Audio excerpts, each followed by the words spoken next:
नमस्कार। मेरा नाम निकेता द्विवेदी है। आज मैं आपके सामने एक छोटी सी स्टोरी लेकर आई हूँ।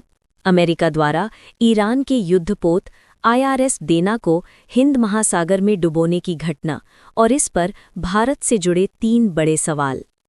तो आइए जानते हैं आखिर हुआ क्या और इस पूरी घटना का भारत की राजनीति और रणनीति पर क्या असर पड़ सकता है। अगर हम इस पूरे घटनाक्रम को गहराई से देखें तो ये सिर्फ अमेरिका और ईरान के बीच की एक सैन्य कार्रवाई नहीं है, बल्कि ये उस बदलती हुई वैश्विक राजनीति का संकेत है जिसमें समुद्री क्षेत्र अब नई जंग का मैदान बनता जा रहा है।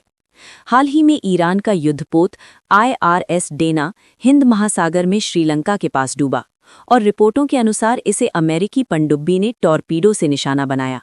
इस जहाज पर लगभग 130 से ज्यादा नाविक थे, जिनमें से कम 80 से अधिक लोगों की मौत की खबर सामने आई है। सबसे महत्वपूर्ण बात यह है कि ये जहाज किसी युद्ध मिशन पर नहीं था, बल्कि कुछ ही दिन पहले भारत के विशाखापत्तनम में आयोजित अंतर्राष्ट्रीय नौसैनिक अभ्यास में हिस्सा लेकर वापस ईरान लौट रहा था। इस अभ्यास में कई देशों की नौसेनाएं शामिल थीं और इसका उद्देश्य समुद्री सहयोग बढ़ाना था। यहीं से ये घटना भारत के लिए रणनीतिक रूप से बेहद संवेदनशील बन जाती है, क्योंकि जिस जहाज को निशाना बनाया गया वो कुछ दिन पहले तक भारतीय नौसेना का अतिथि था। ईरान ने भी अपने बयान में कहा कि ये जहाज भारत की नौसेना का मेहमान था और उस पर बिना चेतावनी हमला किया गया। अब अगर भारत की दृष्टिकोण से इस स्थिति को समझें तो यहाँ 3 बड़े सवाल खड़े होते हैं। पहला सवाल भारत की कूटनीतिक स्थिति का है। भारत लंबे समय से एक संतुलित नीति अपनाता रहा है। एक तरफ अमेरिका भारत का बड़ा रणनीतिक साझेदार है, वहीं दूसरी तरफ ईरान भारत के लिए ऊर्जा, व्यापार और चाबहार पोर्ट जैसी परियोजनाओं के कारण एक महत्वपूर्ण मित्र रहा है। इसलिए भारत अक्सर ऐसी परिस्थितियों में सीधी प्रतिक्रिया देने से बचता है और स्थिति को शांत रखने की कोशिश करता है। लेकिन इस बार आलोचना इसलिए भी हो रही है क्योंकि घटना भारत के समुद्री क्षेत्र के बहुत करीब हुई और अभी तक शीर्ष राजनीतिक स्तर से बहुत मजबूत बयान सामने नहीं आया। कुछ विपक्षी नेताओं ने भी कहा कि इतनी बड़ी अंतर्राष्ट्रीय घटना पर प्रधानमंत्री की चुप्पी सवाल खड़े करती है। दूसरा बड़ा सवाल भारत की रणनीतिक छवि का है। भारत खुद को हिंद महासागर क्षेत्र में एक सुरक्षा प्रदाता यानी सुरक्षा सुनिश्चित करने वाली शक्ति के रूप में प्रस्तुत करता रहा है। लेकिन जब एक ऐसा जहाज जो भारत के आमंत्रण पर आया था कुछ ही दिनों बाद उसी क्षेत्र में डूब जाता है तो अंतर्राष्ट्रीय स्तर पर भारत की क्षेत्रीय विश्वसनीयता पर भी चर्चा शुरू हो जाती है। कुछ रणनीतिक विशेषज्ञों का मानना है कि ये घटना भारत की समुद्री प्रभाव क्षमता पर भी सवाल उठाती है। तीसरा और सबसे गंभीर सवाल भारत की खुफिया व्यवस्था को लेकर उठ रहा है।